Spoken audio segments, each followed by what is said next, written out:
So today's Saturday and I'm in the kitchen again preparing to make another tonic tea. And while I do that, I'm going to go ahead and answer some of the questions you submitted over the last week or so. So first, here in the pot we already have some reishi mushroom and some chaga already kind of cooking up.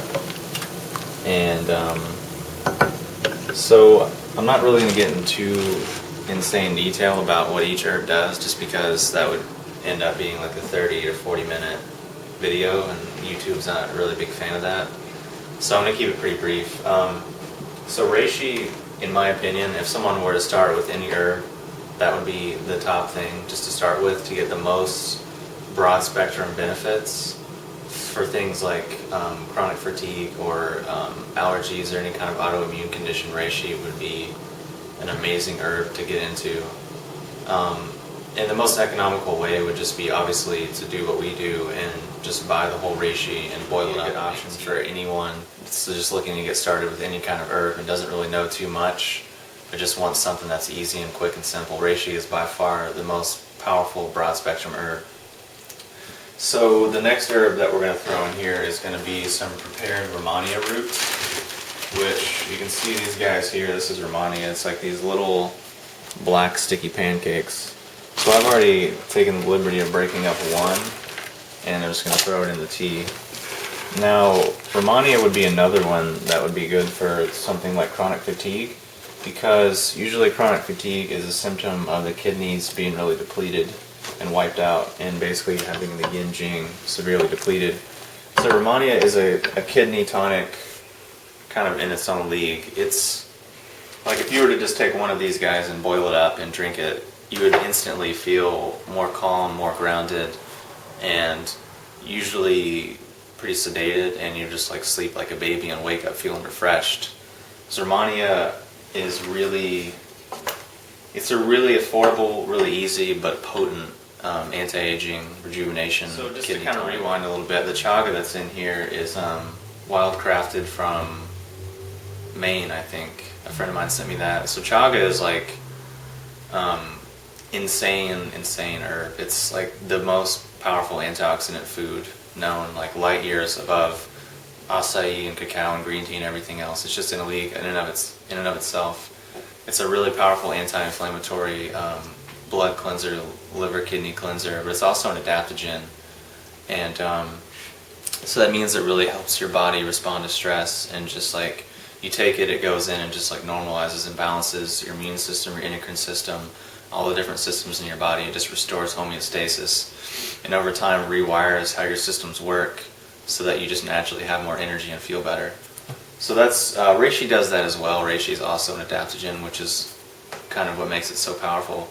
Another adaptogen that we're going to throw in here is Schizandra, which is another herb that kind of does everything, but it's also another major anti-aging rejuvenation herb, which if someone had chronic fatigue or any situation like that, or allergies, or any kind of autoimmune or liver or kidney condition, Schizandra would be a good place to start, because it has so many amazing benefits to the body, as well as it tastes pretty good, which is unique sometimes as far as tonic herbs go. Sometimes they can be a little bitter and earthy, but Schizandra has a lot of, aside from like more kind of medicinal properties, it has like long-term cumulative like beautification properties, because it's such a kidney and liver tonic. That people's skin ends up usually like looking like thicker and fuller, and their eyes tend to clear out, and like skin problems tend to go away.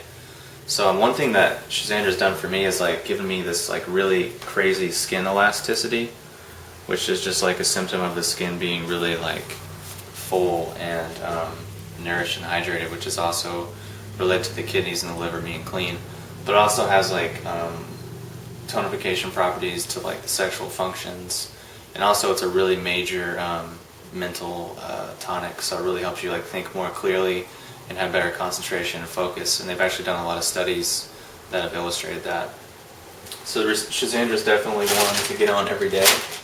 And another one that we're going to throw in here is goji berry, which is everyone's, I'm sure, heard a little bit about goji, but aside from being just like a delicious food, it's also a pretty potent kidney tonic as well, a kidney yin jing blood tonic. So that means it has pretty profound anti-aging rejuvenation properties, meaning by rejuvenation we mean like when you start taking it on day 1, on day 30 you're feeling more energized, you're feeling more balanced, you're feeling more like calm and centered just throughout your day. So you're sleeping better, you're digesting better, everything in your body is getting stronger. You're basically like going to the root of the tree and just making that stronger, so everything else that comes off of it, the leaves, the branches, you know, the fruits, the flowers, everything is getting stronger. And then the next adaptogen we're going to throw in here is some rhodiola, which rhodiola is something I haven't worked with too much, but it again is a major adaptogen. It's really good for athletes. It would be something I would recommend for anyone with like any kind of chronic fatigue or someone that just is tired and just feeling wiped out and they don't know why.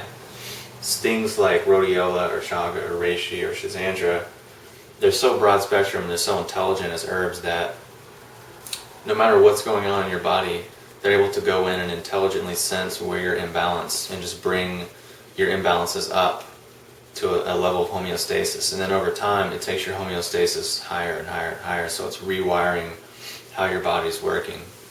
So it's kind of like in a lot of indigenous cultures, these herbs were seen as cure-alls because perhaps they didn't have a really advanced scientific understanding of all the different chemical constituents and all the different functionings in the body, but they knew an herb was so intelligent and so broad spectrum that no matter what you had, if you took it, you would get some benefit from it. And then even then, if you're already healthy, you can still get benefits from it because it's an adaptogen and it's a tonic. So it's going to go ahead and just like tone up and improve all the functions in your body. Which brings me to something that's been coming up recently, in that people have been wondering if there's different classes of herbs.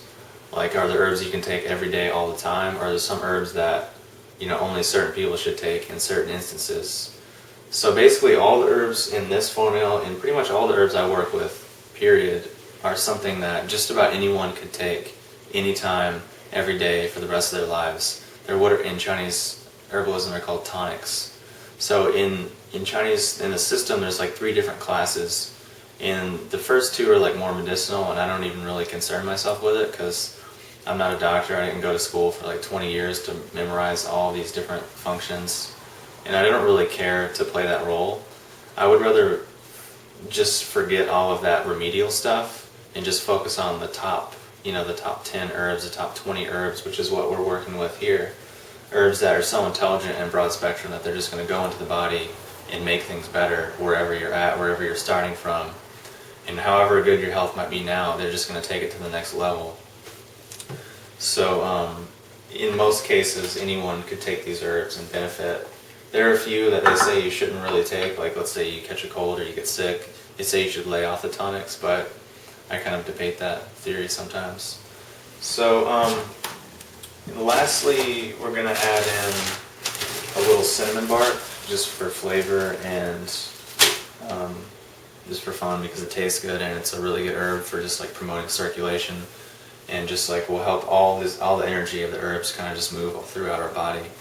But there was, I don't think I talked about the asparagus root that I threw in. I don't think I even mentioned it, but I threw that in. That was the little yellow chunks with Rehmannia.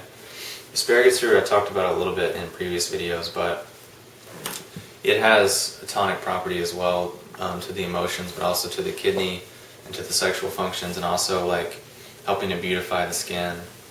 And one thing I just remembered today is that they say taking asparagus, because it's such a good lung tonic, it helps open up the lungs and open up the breathing, that they say you're able to extract more oxygen from the air you breathe in, but also you're able to extract more meaning from the experiences in your life.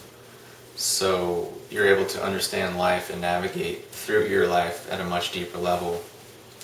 So you're able to really cultivate wisdom and really learn from your experiences, which is something that reishi and Schizandra and asparagus, these like shin tonics, it's kind of something they promote, which by shin we basically mean like your spirit, your consciousness, your mental functions, kind of like your heart chakra up.